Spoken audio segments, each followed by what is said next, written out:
My dear friends, it is a rare pleasure to interact with you, a galaxy of global leaders from various fields.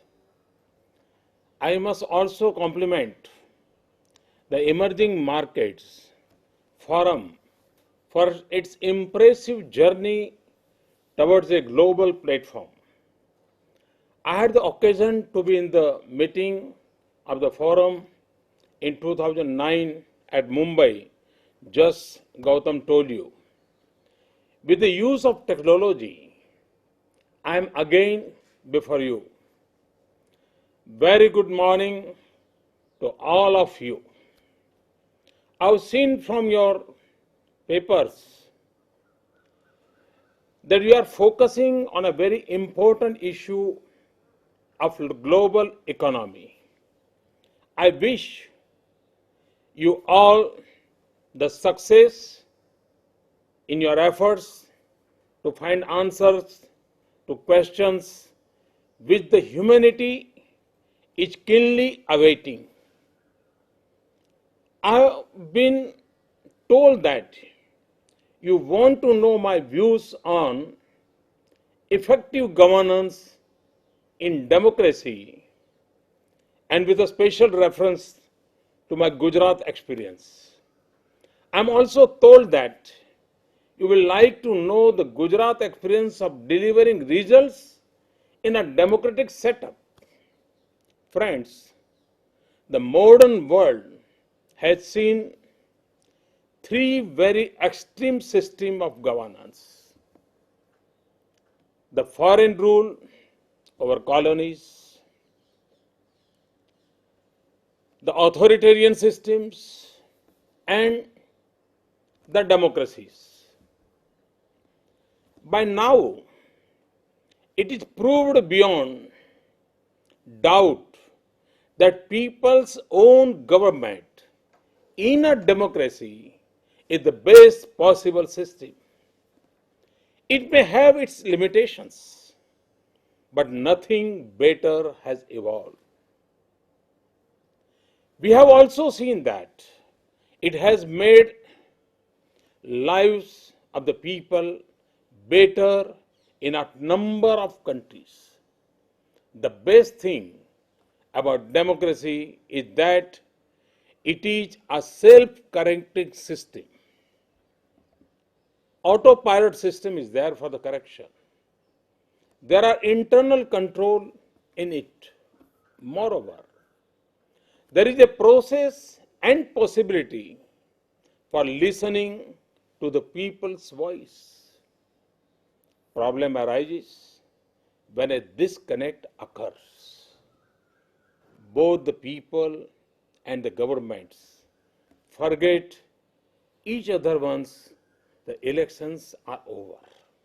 And normally it happens in so many places. Both sides wrongly believe that a periodic contact has been given, and that only towards the end an account is to be taken or given. This is where we need to work. A democracy, in true sense, is an organic system, is an organic entity. Every moment and every activity is an interplay between the people and the government. Another problem is that we take the government as a provider and people as beneficiaries. This prevents people from being active partners in the development process. It also creates a mismatch in what is needed and what is delivered. Once we correct these two fundamental issues, democracies can deliver the results which we are awaiting for. I may add that for vast and diverse countries like India, there cannot be a better model of governance than a democracy. It all allows the local voices and concerns to be built into the national agenda and state level roadmaps. I personally do not see any clash in this, but there is a big condition here. The condition is that those in the government have to understand that people's good is the biggest agenda. Governments are just the guardians of the people's interests. They are only trustee of nation's resources and nothing more. And Mahatma Gandhi always used to talk about the trusteeship. They must also have the humility to accept that collective wisdom of the people has a better sense. And we must accept it. Friends, let me tell you that people are ready to listen. They are ready to sacrifice their immediate interests for the development. In fact, they are even ready to take bitter pills. The only assurance, and here I would like to trace, the only assurance they want is that what is being done is for a greater good. People need to have faith that there is no foul play in the process. I will give you a small example from my experience in Gujarat. When I took over as a chief minister 12 years back, our energy sector was in a bad shape. Electric subsidy for drawing underground water for irrigation was a big issue. I personally talked to farmers. I met them. I discussed them. I tried to understand them. I told them that what they need is not electricity, but water. I assured them to arrange for enough surface water.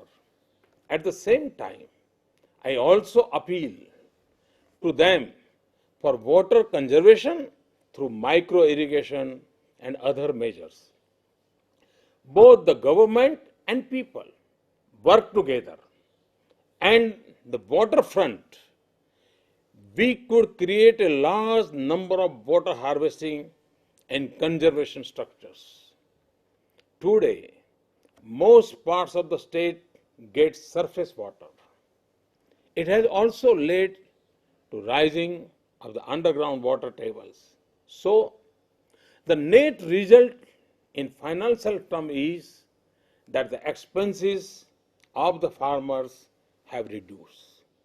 With availability of water, farmers have diversified their crops. Now there is a more crop per acre of land and more production per drop of water. Our slogan is per drop, more crop. That is why our average annual growth rate is 10% over the last decade.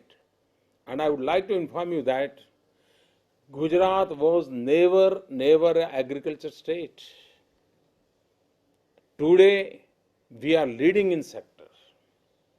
Higher farm income had led to overall prosperity in the rural life. Friends, in India, we believe that the whole universe, including the human race, is still in the process of evolution. So is the case with democracy and its systems. It has to further evolve, and we all will have to contribute. I can list out at least 5 areas where it is very useful to take democracy to the further heights. The first is enhancing the level of harmony. Democracy lives in the hearts of the people. Mahatma Gandhi had said that the spirit of democracy requires change of the heart. It requires the spirit of. With that in mind, we decided to reward those local self-government which have unanimous elections. The experience is very good. There are a number of villages where elections are held as a celebration. There are no bitter fights. At many such places, all the members of local bodies are women who get elected unanimously. The second area is enhancing the level of participation. And for that, I will say that we had to move ahead from mere representation to participation. Today, when we are talking about the democracy, mainly we are focusing on the representative democracy. In future, we'll have to discuss about the participatory democracy. And that's why I say the representation through participation. In Gujarat, we have made programs where people's participation is the key, especially in social sector like education, health, agriculture. We undertake annual drives. In all these drives, one hand, we engage the entire political leadership and administrative machinery, and on the other, we involve people from all walks of life. Similarly, in drinking water, we have given the local management to village level committees of people.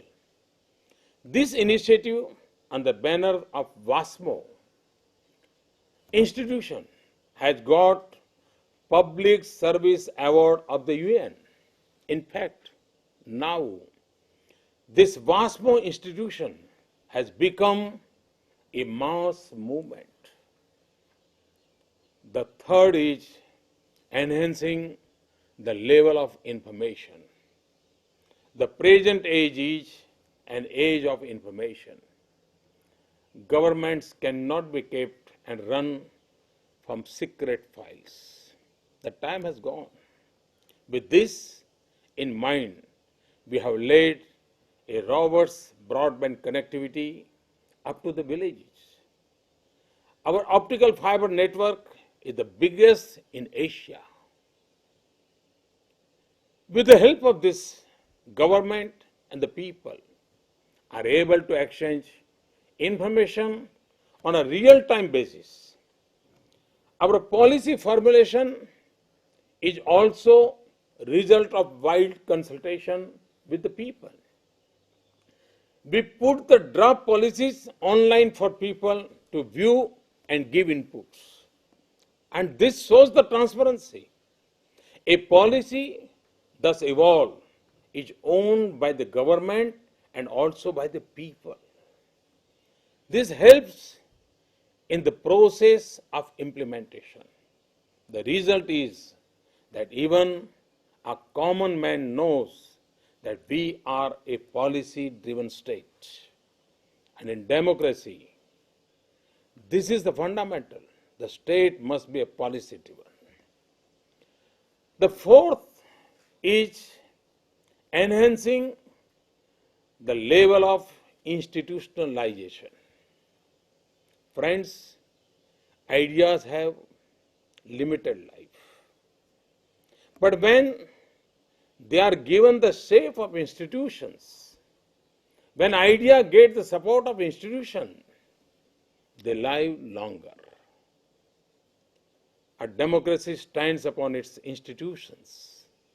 We must build and protect institutions if we want democracy to survive in the present and sustain in the future. These institutions help us in putting up the systems of checks and balances.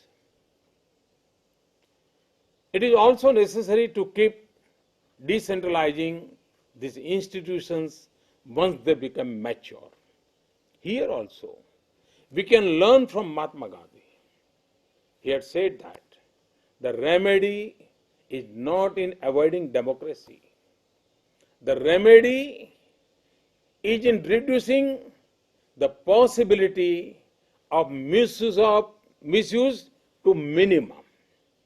The fifth and the most important evolution is enhancing our own capacity to listen. In a democracy, listening and redressing people's grievance is the master key.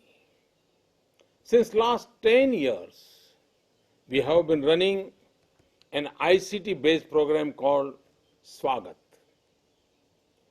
It has also won the Public Service Award of the United Nations. I can give you other examples of many such areas. A number of our innovations have won national and international awards. But in short, I would like to emphasize that we should always find ways for deepening of the democratic process. The citation of the UN Public Service Award that my government received from Swagat hints at the elements of the deepening process. These are transparency, accountability, and responsiveness.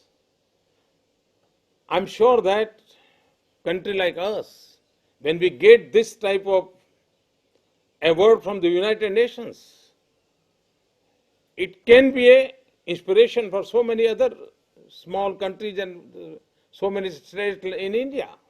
Friends, after consolidating democracy, one has to move further to make it deliver for the people.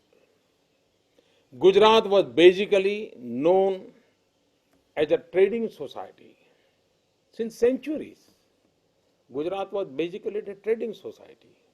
In the last 10 years, we have tried to make it a knowledge-driven and technology-based society.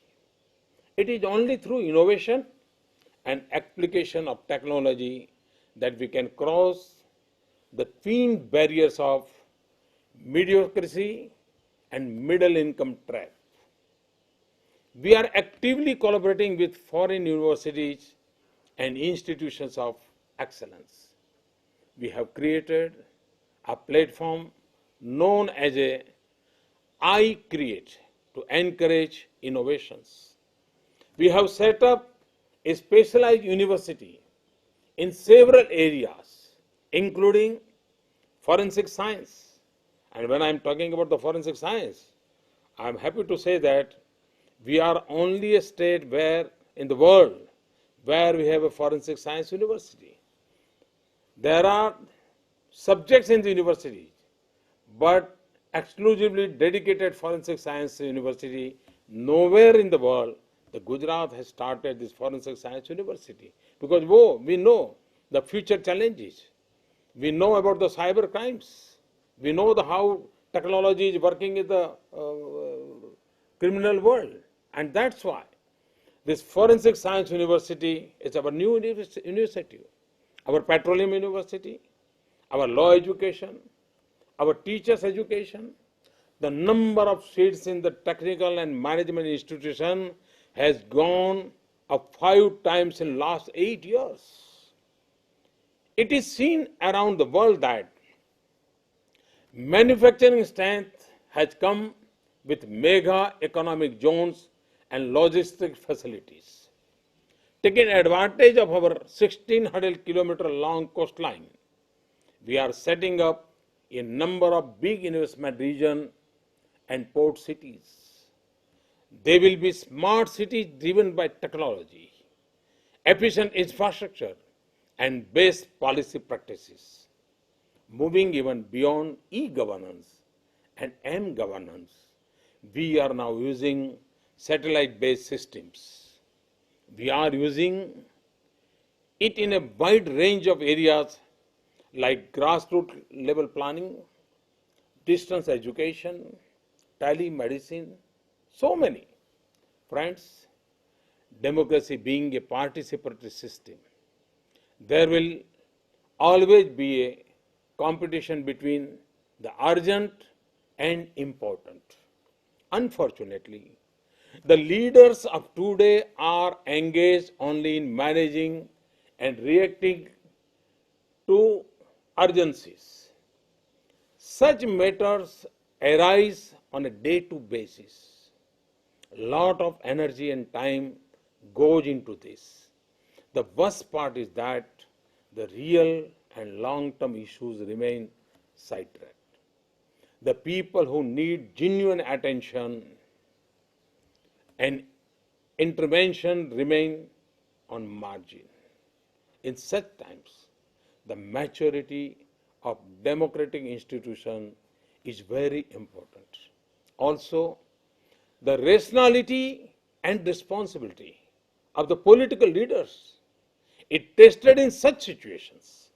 However, from my experience in Gujarat, I can say with confidence that all this can be overcome. And with confidence, I say all this can be overcome. What you need first and foremost is the honesty of the purpose and integrity in your intentions. I can also tell you that people can and do discriminate between good and bad. This has been seen by us in 4 consecutive assembly elections. Not only that, even in very serious and trying situations like natural calamities, people have supported us on the basis of mutual trust. We have sailed through these phases and emerged stronger and stronger every time. Let me now refer to the issues of the countries in the emerging markets. I believe that it is a mistake to consider these countries merely as markets. And I wish that this forum must think about it. Are they simply markets? Is it not necessary we change our terminology? I suggest we should rather call them emerging growth centers. They can be converted as growth centers of the world with right harnessing of the natural and human resources. What they need is the belief that they can move faster, can create bigger, and can perform better. They will have to believe in the magic of 3 things: skill, speed, and scale. When I say skill, it means preparing the people. When I say speed, means a strong focus on faster growth. And when I say scale, I mean thinking big. With focus on these 3 key drivers, they will also have to put in place a framework for innovation and technology adoption. This evolution is also necessary from the point of view of sustainability of the global economy. If a large number of countries are just markets, how long they will have the buying capacity? We'll have to find out the answer. A bankrupt person cannot buy. And that's why we'll have to increase their buying capacity. They must also produce and sell. Only then their people will be happy and will generate demand. Friends, today the world is becoming smaller and smaller. It is an age of communication. However, among the factors of production, moving the natural persons is most difficult. And we'll have to accept this reality. So the companies and investors are looking for locations where there is a cost-effective, efficient, and disciplined manpower. Emerging countries are generally blessed with good human resources, but they have to invest in it. Their human resources has to be made productive. They have to be empowered with skills, tools, infrastructures, and services. If this happens, the global production cycles will surely move towards the emerging market countries. I must also that there is no alternative to good governance. Good governance is the key solution of the so many problems. This is the most awaited and also the most complex issue.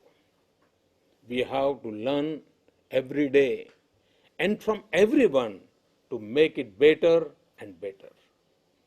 Good governance starts from good intentions. It survives on lasting institutions and reaches across national boundary and even beyond. Quality of life, business environment, and economic growth, they all finally depend upon effective governance. Lack of good governance is like the problem of diabetes. It provides home to many other ills affecting all organs of the body. I keep saying that good governance is always easy and effective governance. And in the 21st century, the world is particularly looking towards it. At the end, I would like to say that we should not have any doubts about democracy. It has got a strong foundation. At the same time, it has a flexible structure. Let us build systems upon those foundations. Let us design useful practices and processes in a flexible framework. The emerging market countries stand to benefit the most from such re-engineering. What they additionally need to do is to prepare their people. This is needed to take advantage of the opportunities which are sure to emerge. Once again, I wish you all the best. Thanks a lot. Friends, some of the specific questions were sent to me. I've already covered, I've tried my level best to cover most of those points in my speech. However, I would like to respond to these issues which were not covered. The first question related to effectiveness in democracy without adopting the lowest common denominator. It's a very good question, and of course, naturally, this question normally it arises. I have already said enough on effectiveness. Moreover, don't forget that most of the high-performing countries of the world are democracies. Take USA, Japan, or European countries. They are the example that you do not need to be limited to by democracy. All of them have passed through feudal and purely agrarian society. They have also passed through authoritarian regimes. However, the sign of today has come only during that democracy. In India also, now development has become an agenda. People are not ready to be fooled by anymore. And I say it's a good sign because there is an urge from the people. They want development. This is the beginning of breaking up those limitations. The second question is about short-term pressure and longer-term goals and the vested interest groups. It's a very, the people, those who are in the position, they understand how in the democratic system, we have to face the pressure. Of course, this is the reality. But even though, you see, as I said earlier, what matter is your own intention. They will affect by only if you are like them. You have to break their circle and reach to the people, reach to the larger goals. The common man, after a period, will start supporting you. And that is what counts for a democratic leader. And here my experience is, regularly I used to meet the people, thousands of people. I directly go to the people, I talk to them. And it has come across all the barriers. And Gujarat is beneficiary. The third question is about Gujarat's high growth compared to other states of India. At the outset, I must say that things have changed in many other states also. We must recognize. In Gujarat, right from the day one, we adopted an integrated strategy. This is based on 5 key sectors. I used to say Panchamrit, 5 nectars. It includes water, energy, education, human resources, and security. We have always believed in the mantra of Gujarat's growth for India's growth. We have crossed our limitations in various sectors. We do not have, you'll be surprised to know, we don't have diamond mines, but 80% diamonds are processed here in Gujarat. Similarly, we don't have iron ore, but it's the case with steel. Now we are becoming a global auto hub. I must say that the people of Gujarat are enterprising, and the real credit goes to the people of Gujarat. The another question related to rising of the income levels and living standard of rural population and farmers, and also generation of jobs. I must say that addition to the water sector, which I have already spoken in my speech, our Jyotigam Yojana was a turning point. With availability of 24/7, 365 days, 3-phase uninterrupted power, the rural life, rural business, and industry also got energized. About the jobs, it is very satisfying for us that Gujarat is the biggest creator of jobs in the country. We have allowed a very healthy business environment. That is why there is a lot of investment and lot of job creation. There is another question is, how have you managed to motivate the civil servants to implement your policies? First of all, you have to have a faith in your arms and legs. Only then you can perform.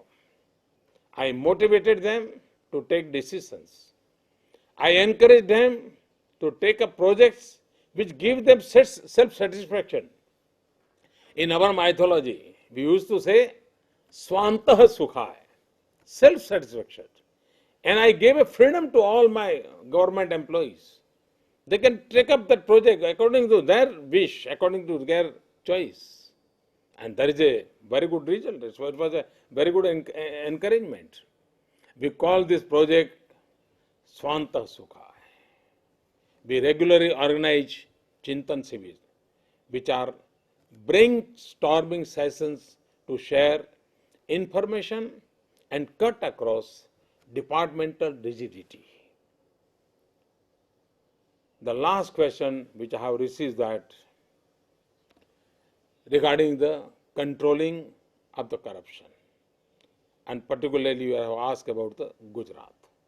I am happy that this message has reached to your forum also. You have asked me how Gujarat is doing better against corruption. Whether Gujarat is better or not, I can say that it's not good for me to judge myself. Let the people judge it. And I'm sure that people are a better judge. And this is the reason that one after another, people are giving us a chance to do the service, and we are winning elections. What I know, and I said in my speech also, is that you have to make it a system-based governance. You have to make it a policy-driven governance. And I always focus policy-driven governance. It takes care of discretion, it reduces subjectivity, and it reduces corruption. Friends, I have tried my level best to address the issue which you have given to me and the questions you have sent to me. I am sure the deliberations going on in this forum will helpful to the third world countries, the emerging growth centers. I am sure that I'll get all the details. What conclusion will be useful to the country like us. Your suggestions are most welcome. Thank you very much, and I'm thankful to you. Thanks to Mr. Kohli. Thanks to Mr. Gautam. Thank you very much. Thanks a lot.